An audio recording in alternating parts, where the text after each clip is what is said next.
UFC 266 will be headlined by two light heavyweight giants for the undisputed title. Jan Blachowicz looks to make his second title defense against a revitalized Glover Texeira. Jan Blachowicz is coming off a solid decision victory over the previously undefeated middleweight king, Israel Adesanya, and will now look to stave off the rightful #1 contender in Teixeira. Jan has had an incredible run at light heavyweight over the past few years, going 9-1 in his last 10 fights. On the other side, Glover Texeira finally gets his second crack at the title, 7 years after his failed attempt against Jon Jones. Glover has found a second wind in his career, racking up 5 straight wins, including 4 finishes during that stretch. Two top fighters riding a career resurgence clash at UFC 266. In this video, we'll break down both fighters and how they match up against each other. First, let's take a look at the tail of the tape.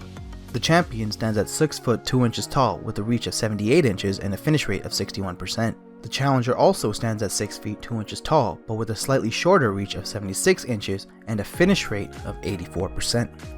Now, let's talk about the striking of both of these men, starting with the champ. Jan Blachowicz has proven that he is one of the best strikers in the light heavyweight division and one of the smartest. Jan Blachowicz put this on display in his last fight against Israel Adesanya, where he became the only man inside the octagon to outstrike Izzy in every single round. He's an elite level counter striker with power in both hands. A high striking IQ combined with God-given power makes for a deadly combo that few people can ever deal with.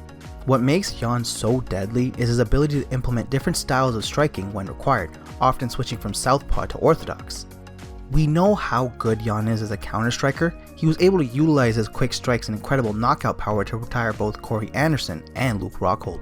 Jan utilized the jab well, not overcommitting to anything and keeping his opponents at range when he wants to, but his knockout shot has always been his hooks. He doesn't throw them, or any strike for that matter, wildly, and loves his check left hook. Not only is Jan able to sleep his opponent with his hands, he's mastered the craft of mixing in kicks with his boxing, something very few light heavyweights ever do. Before he sent Luke Rockhold into the abyss, Blachowicz almost took his soul with a high left roundhouse, but the round ended before he could deliver the finishing blow. His arsenal doesn't stop there. Jan has some of the meanest body kicks in the division, and they hit your liver like 100 shots of whiskey. We've seen it on full display in his fights against Dominic Reyes and Devin Clark. It also led to the beginning of the end for Ilir Latifi. The challenger Glover Texeira is no slouch. In fact, he's one of the most prolific finishers we've ever had the pleasure of watching in the UFC's light heavyweight division. Although he's had quite a few submissions lately, 18 of his 32 wins come by knockout. Teixeira has shown us some excellent counter-striking early in his UFC career. Against Ryan Bader, when it looked like Bader smelled blood and was close to finishing Teixeira, Glover unloaded a quick 1-2 with his left hook, making Bader go limp. Although he's an effective counter-striker, Teixeira thrives on the feet in fights he dictates and pressures in. In his fight against Rashad Evans, we saw this clear as day. Glover had Rashad on his back foot the entire finishing sequence, and with the power that Teixeira has, he was able to quickly put Rashad to sleep. Teixeira is a calculated striker who likes to pick his shots carefully rather than blitz in with long combos.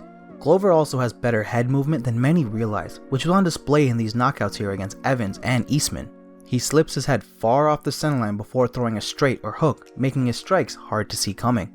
Glover does absorb a lot of strikes though. He has a significant strikes landed per minute stat of 3.75 and a strike absorbed per minute stat of 3.84. He also has a striking accuracy of 47% and a striking defense of 54%. These numbers don't always tell the whole story though. As of late, Teixeira has seemed to reach a new level. Anyone who happens to drop him ends up on the wrong end of a submission, so Jan needs to be careful if he's chasing a finish. Speaking of submissions, let's segue into the grappling and ground game of both of these men. What's made Jan Blachowicz so terrifying in his recent run to becoming a champion is his ability to mix it up and be an absolute monster at every facet of the game. Grappling is no exception. Against another good striker, Jan is able to implement his wrestling to nullify his opponent and utilize his own game plan.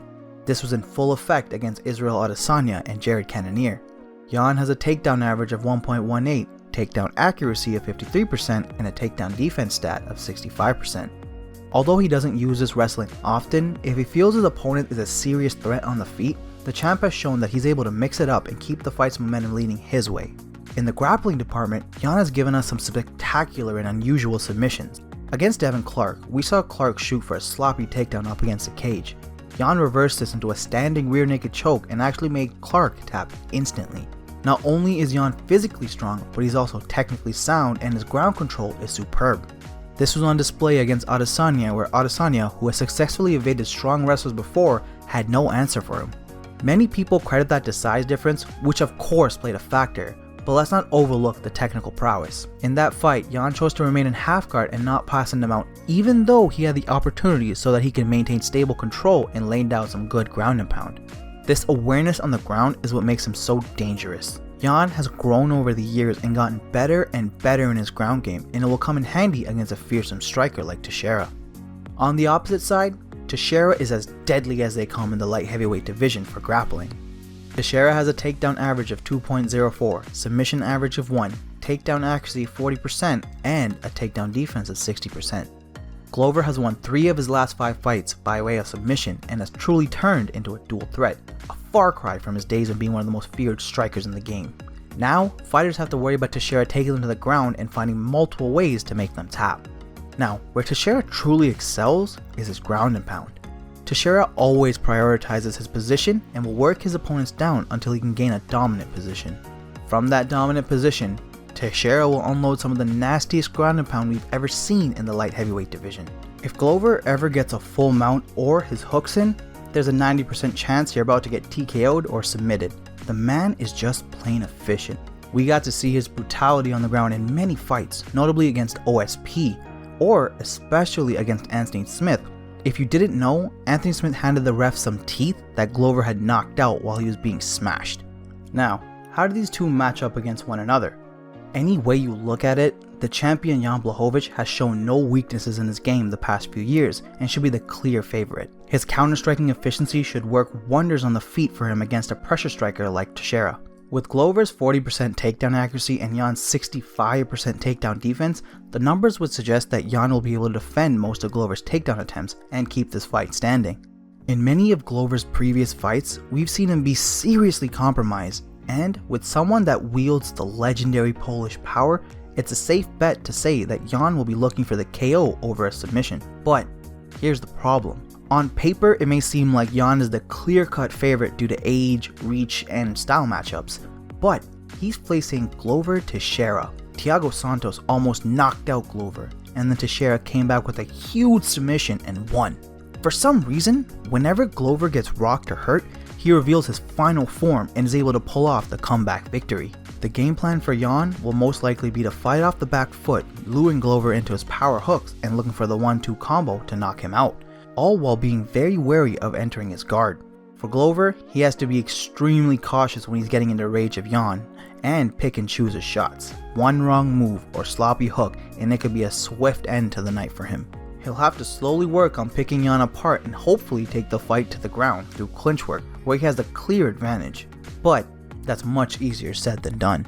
This is the rightful fight for the undisputed light heavyweight strap, and we get to see 2 of the best light heavyweights on the planet duke it out in September. Will the legendary Polish power come through once more, or will we see the old timer finish off his incredible run with the belt? We'll find out at UFC 266. Thanks for watching our video. If you enjoy our comment, please make sure to like, comment, and subscribe.